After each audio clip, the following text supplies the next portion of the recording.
Welcome to the clinical cookout. Cookout.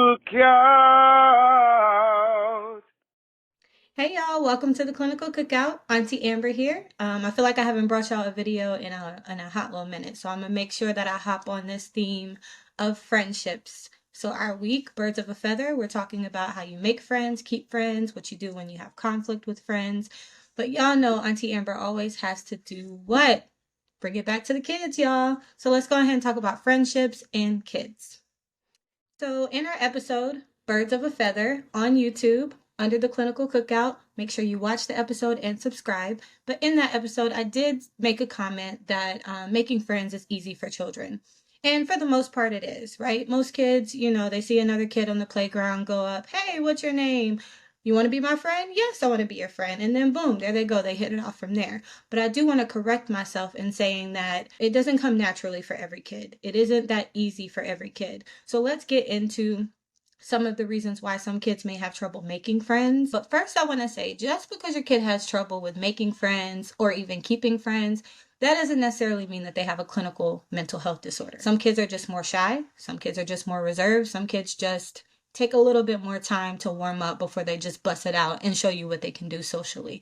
So the first thing when you have a kid who has problems with making friends, you want to figure out why.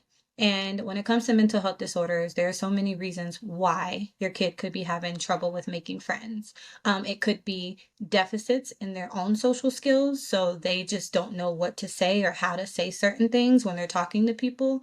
Or it could be their behaviors or the way that they interact with people that push other kids away from them. For example, let's talk a little bit about ADHD. With ADHD, the why to the social difficulties could be problems with attention. Your kid can't focus in school. They can't focus at home. They can't finish a task. So what makes you think that they can look and listen to a child who is trying to have a conversation with them? It's going to be a problem.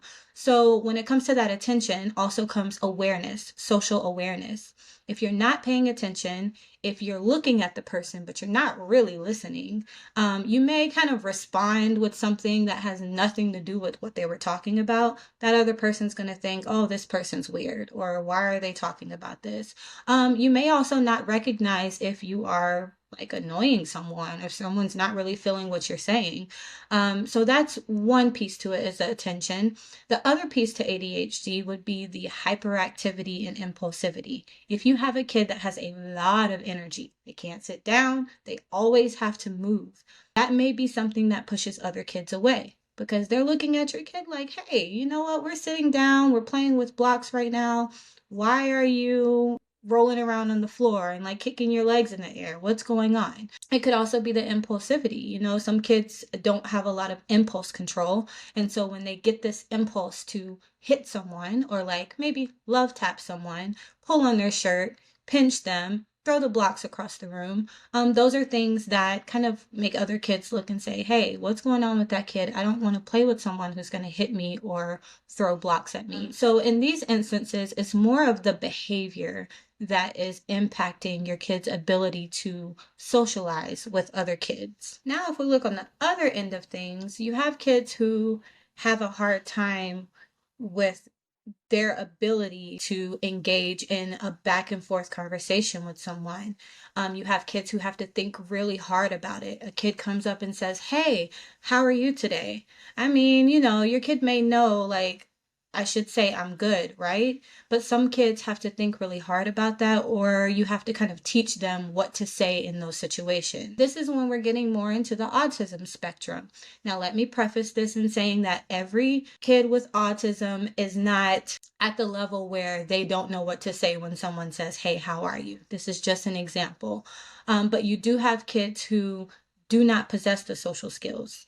They do not know what to say if someone says, how are you? They do not know what to say if someone, smiles at them and holds their arms out to give them a hug. They don't really know how to pick up on some of those social cues.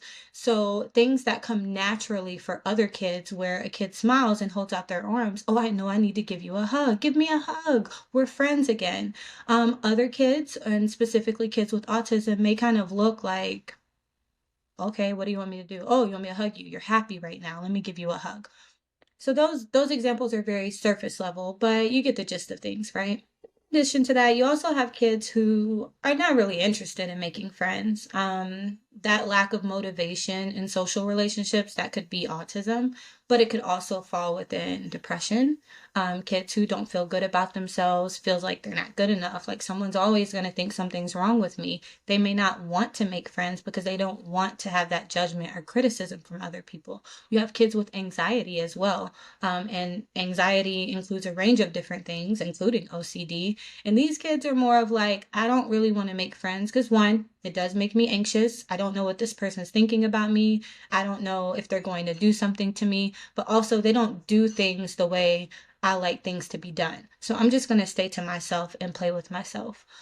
So these are just some examples of reasons why kids with certain mental health disorders may have issues with making friends. So let's get into what to do about it. The skills that you will teach your child in terms of social skills will depend largely on the why. And if you don't know that, if you're not able to pinpoint or identify that, then you can teach them skills all you want. But if it's not the right skills for the right why, then it's probably not going to help very much. So, for example, if we're talking about attention, right? Like with ADHD, they're not able to focus, they're not really aware of what the person is talking about or whether the person even wants to talk to them or not.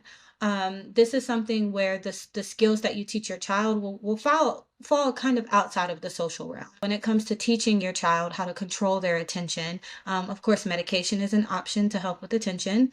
You can get them into therapy, someone who will work with them on those social skills one-on-one. But you could also teach them some skills at home. So when you're teaching them how to control their attention, to be able to focus, you teach them how to kind of shift their environment in different ways. So just one quick example is breaking down things into smaller tasks. So if they break something down in a smaller task, then they're able to focus on those little chunks in order to complete the task.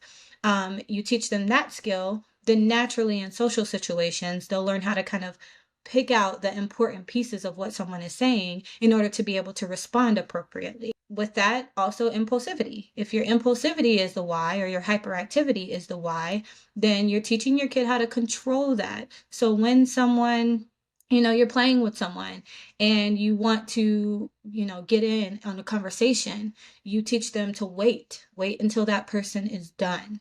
Count to 1, 2, 3 when that person is done talking or when you think they're done, and then you hop in and talk. That prevents you from interrupting other people, and that prevents other people from getting mad and not wanting to be your friend. We're talking about kids here. And then in terms of deficits in social skills, like with autism, if your kid just really doesn't know what to say or what to do, in this situation, you can definitely work on teaching them some of the basic social skills, but you also want to get them into specialized therapy like ABA therapy to help with those one-on-one social skills as well. When it comes to depression and anxiety, if your kid just seems not motivated, you want to work on their self-confidence and their self-esteem, build that up so that they feel confident when it comes to making friends and they may be more motivated. So that's just a couple of examples here. I am going to pop some resources on the screen after I'm done. You can look into those resources. Some are specific for specific disorders, but they'll all be helpful for parents in terms of teaching social skills. All right, y'all have a good night.